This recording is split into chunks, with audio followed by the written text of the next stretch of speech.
Hello everyone and welcome to Bobbin's Minecraft Let's Play.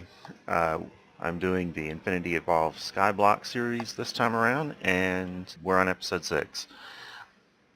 One of the things I wanted to do in this episode was to go ahead and set up lasers for the assembly table. Lasers and the assembly table really, and get that up and going so I can get chipsets so that I can start doing logistics pipes.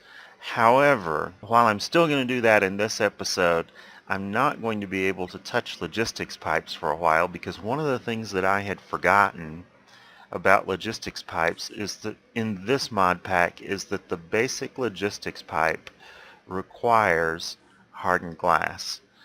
And unfortunately, hardened glass is further down the tech tree than I am right now, and I just can't make it. So that's going to have to wait. What I am going to do is go ahead and get started on the next step of the tech tree after I make the assembly table and the lasers, and that's IndustrialCraft. So let's get started with the assembly table and the lasers, also known as shark head decorations.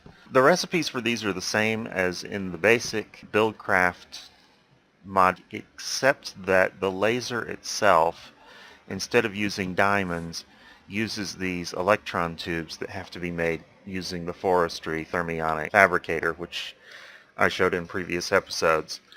I'm going to make 2 lasers. I think that it may recommend 3 in the guide. It doesn't really matter. You can do it with 1 laser. The more lasers you have and the more power you have, the faster things get done. But you can do it with just 1 laser eventually. I'm not going to do it with 2 lasers indefinitely, but that is enough to start. So I also need to make the assembly table. The assembly table takes a diamond gear, which is just diamonds around a gold gear. The gold gear in this case comes from the smeltery, just like most of the other gears. And it takes a diamond and redstone and obsidian. And I think I may have lied just a minute ago, because this recipe I think should have the redstone and the diamonds switched if it was the default recipe, but it's close enough. So I'm going to go ahead and set these up, and you just need to set them up somewhere where you've got some power. So the assembly table itself does not get power, but the lasers do, and I'm just going to put them directly on this pipe, and they will shoot beams down into the assembly table. I'm going to need, the assembly table only has an input inventory. For output, it just dumps things into its surroundings unless there's an inventory nearby. So I'm going to put a chest nearby to catch all those items. Right there.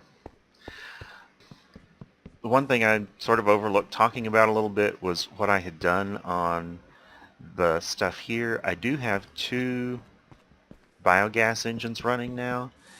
They each provide 50 RF per tick. So these 2 engines are the equivalent of 20 of the generators that I was using before.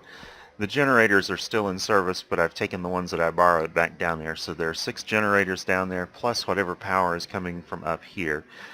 Really, the 2 generators I had were almost sufficient to run these 2 farms. The one with the trees uses more power because it's got a lot more blocks to break, but probably 3 or 4 generators, the survivalist ones, is probably all you really need to run these farms. The fermenter, which is making the liquid fuel for the engines, does require more. So I've got this set up. Let's make some chipsets.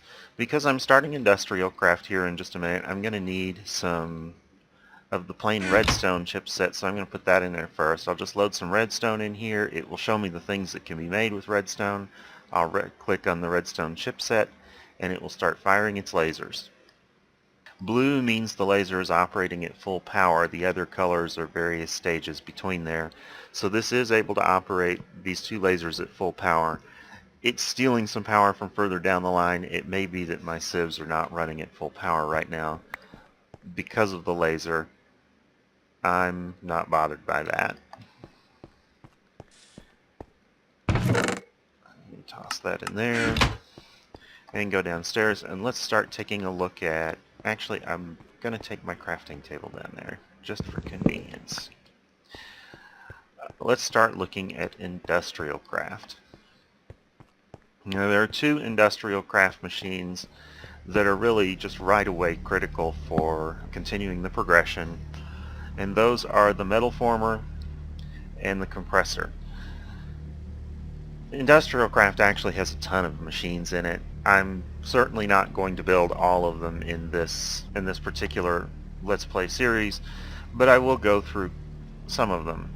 And the metal former is important because it's going to save us a lot of metal, and it's going to let us use power rather than this hammer to make things like plates and some of the other stuff that we need to have. So let's look at the metal former.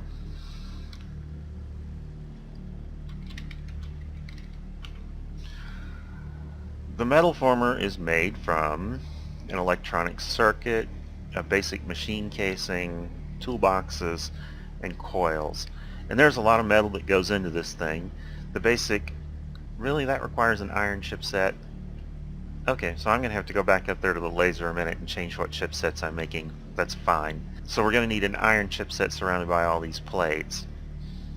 Then here on the toolbox, I've got to make a bunch of these bronze item casings and some chests. The bronze item casings are made again from plates. It looks like it only makes one. You get a lot more yield from the metal former too, I might add. That this would make two I think if we were going from through the metal former. Yeah, right there. Okay, and then I'm going to need these coils, which involve a bunch of copper cables, which are, again, stuff that you make from plates using some additional tools. Using the manual tools to start with, I'll have to make one of these cutters. Alright, so the circuit, plate again in the middle. Other than that, it's the normal IndustrialCraft recipe for an electronic circuit. So let me go ahead then and start making some of these plates. Since I know I'm going to need a bunch of them, in fact I know I'll need probably, I'll definitely need more than 15 iron plates. So let me just go ahead and make a bunch of them. Now that I say that, is that true? Let's cut back just a little bit. I'll make 8 iron plates. And I know I will need more than that. I'm going to take 3 of these iron plates and a couple of iron, put them in here, and make the cutter that you just saw. Another tool. And I'm going to need 1 iron plate for the circuit, and then I'm going to need 4 more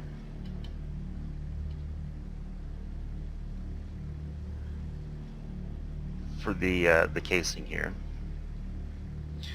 Something to keep in mind is that we are using up durability on the hammer. It would be nice if I could finish this machine and the necessary stuff to get power to it before I have to make another forging hammer, because it wastes another 5 iron to make a forging hammer, and I hope after I get the metal former made never to have to make one again. So I'm coming back up here to change what we're doing on here. It looks like the lasers are not running at the same power level they were before. That's okay, they will still get things done. So let me get some more iron and redstone over here, and I'm going to dump that in there and switch it entirely to the iron chipsets. The higher the tier of the chipset, the longer it takes to make. We already made 2 of the basic redstone ones, which are the lowest tier. It'll take longer to make the iron ones. The diamond ones take quite a while. But we will need diamond ones for storage drawers, which is something that I doubt I get to by the end of this episode, but I will. Once I get a diamond one, I can make a drawer controller and start using storage drawers to keep some of these items under control. So back over here, we're going to need some copper wires. We're going to need a whole lot more of them than this will make for sure. So I'll just start with this. So there's 8. If we cover these with rubber,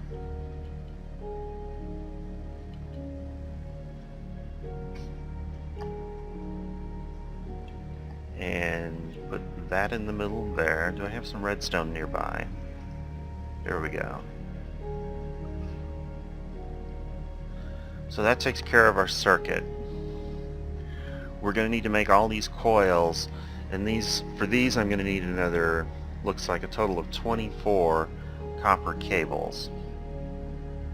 So I think that's going to be 24 copper, because each copper is going to make one plate, or each 2 copper is going to make 1 plate, and then each plate is going to make 2 wires.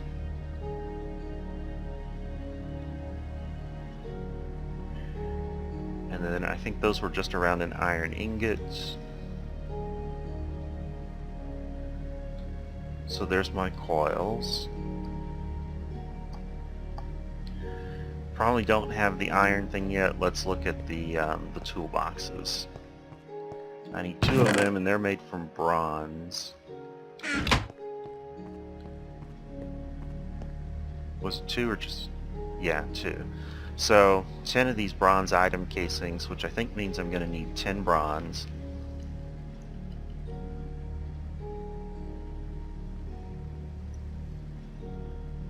Let's just count.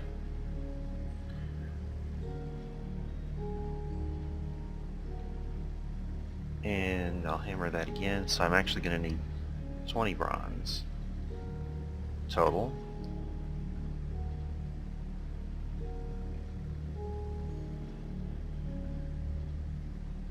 I'll make a couple of chests over here. Don't see that I have any in inventory.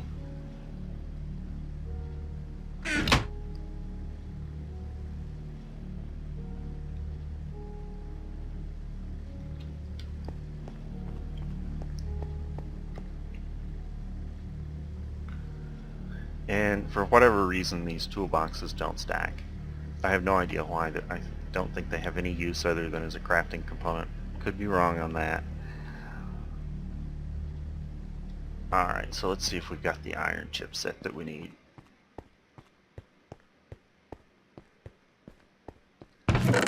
We got 1.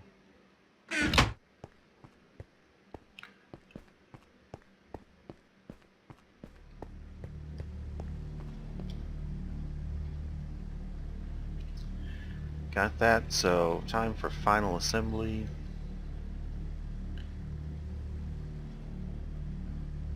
And we'll do it just like that. We got a metal former. Now the next thing I'm going to need is I'm going to need some way to get power to it. This system right here from Immersive Engineering will freely convert between RF and EU, which is the power system that IndustrialCraft uses. So that's good. What I do want to do though is I do want to go ahead and run a very small, and that would be the regular recipe, but it's not going to work here. Actually, I say the regular recipe. It's not anymore. It's the old-fashioned recipe. They switched all the recipes in IC2 several versions back, and I've just never really gotten used to them because I haven't played it that much since then. So tin cable.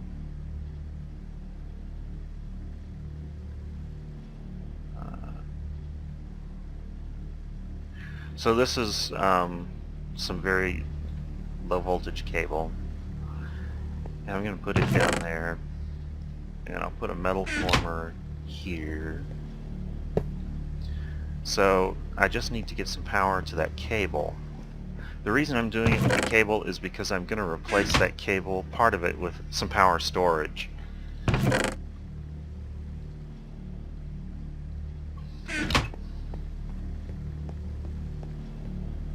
But for now, let's just hook it up like that. And we're not getting any power at the moment. I don't know why. Alright, I'm back and it's receiving power. What I ended up doing was go ahead and making a VAT box, which is just a power storage, and I had intended to make one anyway, so that's fine. I did have to make another hammer because my hammer broke, so that's another 5 iron down the drain. But that's okay. It appears that what the issue is that you can hook these wire connectors up to IC2 machines, But if you just try connecting it to a cable, you can't get any input in there, at least not these tin cables. I'm not sure what that is really. I do know that there are some cables you can definitely hook them up to. You can hook them up to just about anything RF and get RF out of them, so that's not a problem on the RF side. On the EU side, I know that if you hook them up to a glass fiber cable, you can get RF out of it. So there may be some limitations with respect to what you can do on the IndustrialCraft 2 cabling, but I do have it working now. I've got charge in there. I'm charging on my bat box, so it will have some additional charge. And what this machine does is it makes the sort of plates and cables that we were looking at before. It actually will make a lot more than that. It's got 3 modes: extruding, rolling, and cutting. And normally, I don't know that I've ever had occasion to use cutting on this machine. You saw me use cutting with that tool, but that's because you use cutting if you want to make plates into cables. On this machine, you do that directly using extruding. Extruding typically takes like ingots and converts them into cables. For example, if I wanted some more copper over here, I could bring a copper ingot over and just toss it in here, and it'll go through this pretty slow process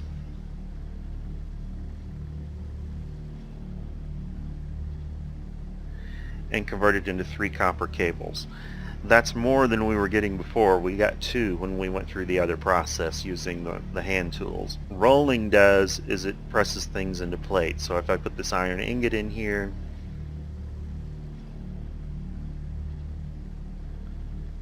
it's going to go through and I'm going to get an iron plate back.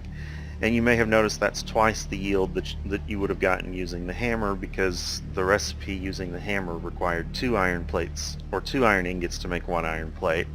So the metal former is a good thing.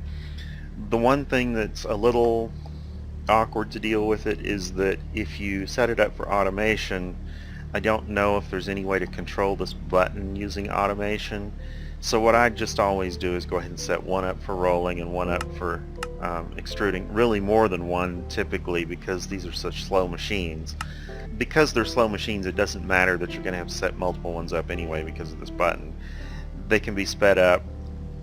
Honestly, I seldom worry too much about the speed upgrades and so on. I might do it at some point. They're pretty difficult to make in this pack, but once you get all this stuff going, it's much nicer. You use a lot less resources on your IC2 stuff. Alright, the other machine that I said we were going to need was a compressor. So let's see how much easier it is to make a compressor with this thing now. I'm going to need, as usual, 8 iron plates for the center of the thing. I'm going to need a 9th iron plate for the center of a circuit. It looks like I already made that one. And I'm going to need 6 total copper cables, and I'll need some rubber to go with that. Okay, I'm carrying the rubber. Go up here and get an iron chipset while that gradually makes its thing.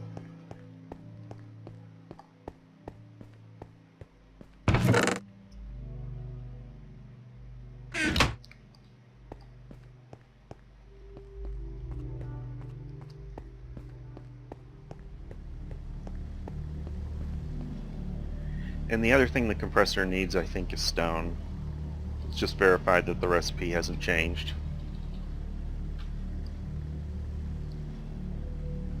Yeah, 6 stone.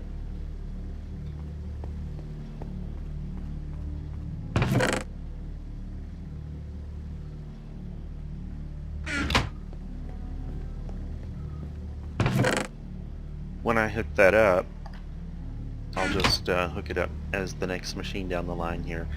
I'm going to build some machines in this area right here for the specific purpose of sort of manually making things. Even when you automate everything, you still find that there are little things you want to do manually every once in a while.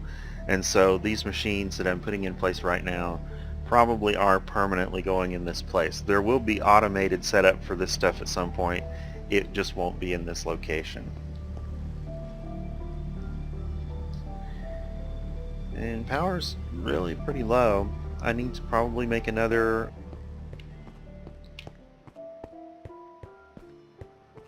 biogas engine up here and get that going a little faster. Once I get logistics pipes going, all this stuff over here is going to be a lot more sophisticated. I'm not going to have to babysit it as much. Right now, I'm actually having to babysit this. When this drawer fills up with oak wood and it starts overflowing, I will really have no choice but to shut the tree farm down, and it's pulling in wood very quickly. I've already got over 2,500 wood here. I can make some of it into charcoal along the way, sort of use some of it up, but it's still going to be a very just something I have to constantly take care of until I can handle it a little better. How's this doing? Alright, it's just a little too slow.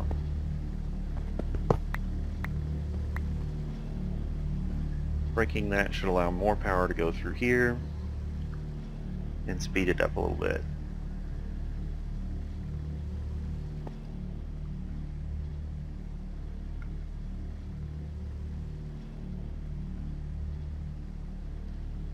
Takes care of that bit.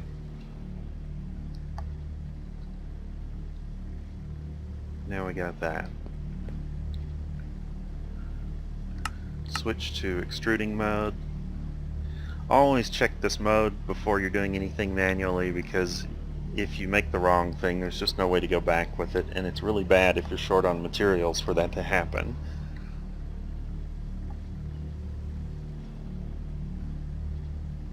Alright.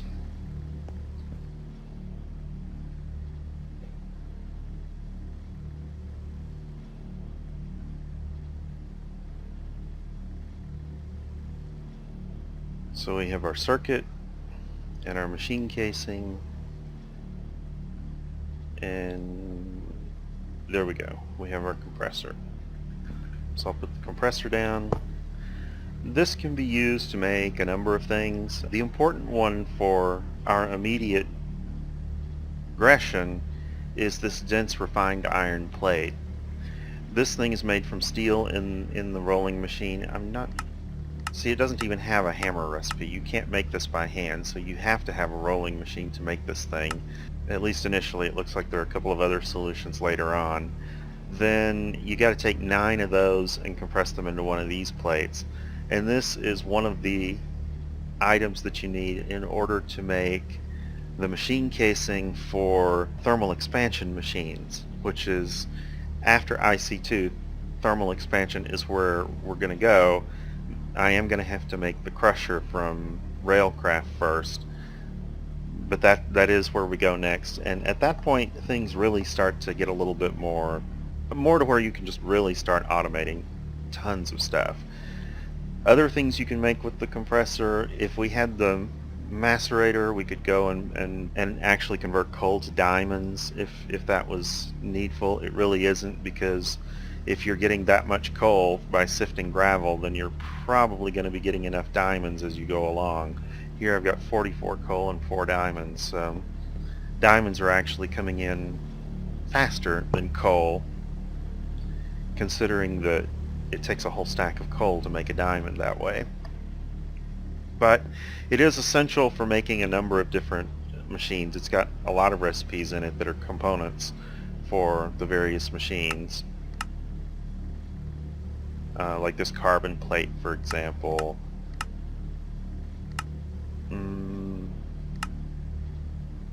That one I obviously already talked about. But it is used for, this advanced alloy is used in a lot of the IC2 machines. So yeah, it's got a lot of stuff that we'll have to use it for at some point. And I guess that's going to cover it for this episode. I'm sorry if I'm rambling just a little bit. I didn't really want to do IC2 before logistics pipes, and I've done it before, and so I should have known better, but I had just sort of forgotten about it. So next episode I will have something to push things a little further along the progression, and I will probably between episodes ramp up the power just a little bit more so I don't have this machine being slow, because I actually have plenty of resources for producing power now. It's just a matter of getting machines in place to do it and babysitting all that stuff for now. Thanks for watching, and I will see you next time.